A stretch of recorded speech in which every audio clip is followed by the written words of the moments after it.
एक बार एक गांव में एक आदमी रहता था।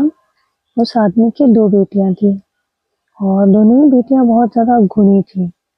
पर एक बेटी जो थी वो बहुत सुंदर थी और दूसरी बेटी थी वो उससे थोड़ी कम सुंदर थी।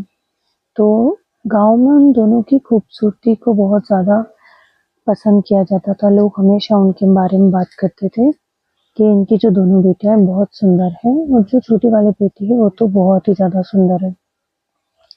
तो उस गांव में एक बार क्या होता है कि एक प्रतियोगिता होती है।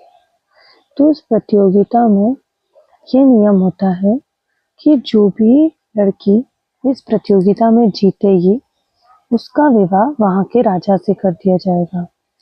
तो दोनों बहनों तक ये बात पता चलती है तो दोनों ही क्योंकि गुणी थी और सुंदर थी तो दोनों को ही लगता है कि मैं ये परीक्षा पास कर लूंगी।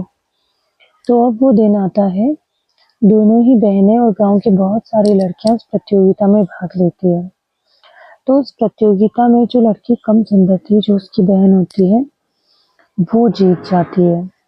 तो जो उसकी बहन ज्यादा सुंदर होती है उसको थोड़ा ईर्ष्या होती है कि मैं इससे ज्यादा सुंदर हूँ, मैं इससे ज्यादा गुणी हूँ, तो उसका विवाह राजा से होगा और मेरा नहीं होगा। तो वो क्या करती है, वो अपने पिताजी से बोलती है कि बचपन से ही आपने हमेशा ये बोला कि तुम ज्यादा सुंदर हो, तुम ज्यादा अच्छी हो, तुमको इससे ज्यादा अच्छा लड़का मिलेगा। और हमेशा ही मुझे जो है गांव में भी सबने मुझे यही बोला और आखिर में शादी मेरी बहन की हो रही है राजा से।